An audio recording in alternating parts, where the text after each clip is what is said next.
இங்க நம்ம கழுத புலி கூட்டத்தையும் நரி கூட்டத்தையும் அடிச்சு விரட்டி இருக்கும் போது அங்கிருந்து ஒரு குரங்கு கூட்டம், இது வரைக்கும் பேர் சொல்ல மாட்டோம், இப்ப இருந்து சொல்லுவோம். யார் அந்த குரங்கு கூட்டத்துக்கு 2 ஹிண்ட் கொடுக்குறேன். ஊர்ல மழை இல்ல, விவசாயம் இல்ல, ஏழைகள் எல்லாம் கஷ்டப்படுறாங்க.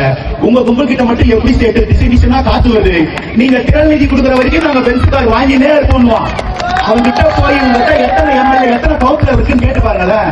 சிதம்பரம், உங்ககிட்ட எம்எல்ஏ இருந்தா திருடிக்குவாங்க, உங்ககிட்ட கவுன்சிலர் இருந்தா பிடிக்குவாங்க.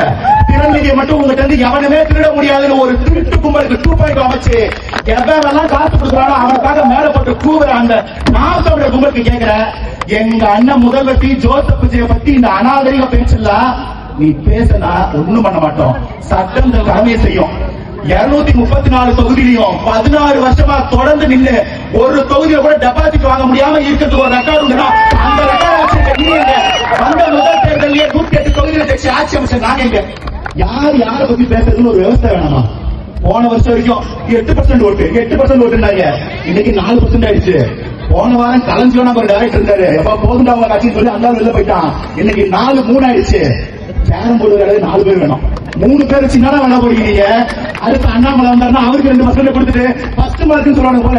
ஃபர்ஸ்ட் மார்க்ன்றது மேல இருந்து பாக்கணும், கீழ இருந்து பாக்குறது இல்ல. திறன் நிதி வாங்கறதுக்கும் பிச்சை எடுக்கிறதுக்கு மட்டும் கட்சி வச்சிருக்க நீ மக்களுக்காக 33 வருஷமா சேவை செஞ்சு இளையமுருகன் மாதிரி இங்க களத்தில் நிக்கிறவங்க தொட்டு கூட பார்க்க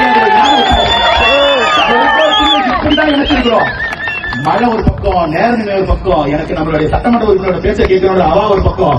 அதனால இது இந்த அவர் முடிவு பண்றேன். கடைசியா ஒரு வார்த்தை, யார் ஒருத்த பேரை சொன்னா ஒட்டுமொத்த நல்லவங்க மனசுல நம்பிக்கை வருதோ, முகத்துல சிரிப்பு வருதோ, அவன் நல்லவன்.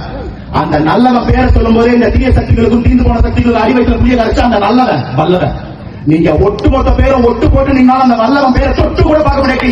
அவன் தான் தலைவன், தமிழக வெற்றி கழகத்தின் தலைவர் ஜோசப் விஜய், தமிழகத்தின் நிரந்தர முதல்வர். இன்னைக்கு தமிழகத்தின் நிரந்தர முதல்வர் கூடிய விரைவில் ஒட்டுமொத்த இந்தியாவுக்கும் வழிகாட்டியா நிற்பாரு. கொஞ்சம் கூட டவுட் வேண்டாம், கான்பிடண்டா வெற்றி. நன்றி, வணக்கம்.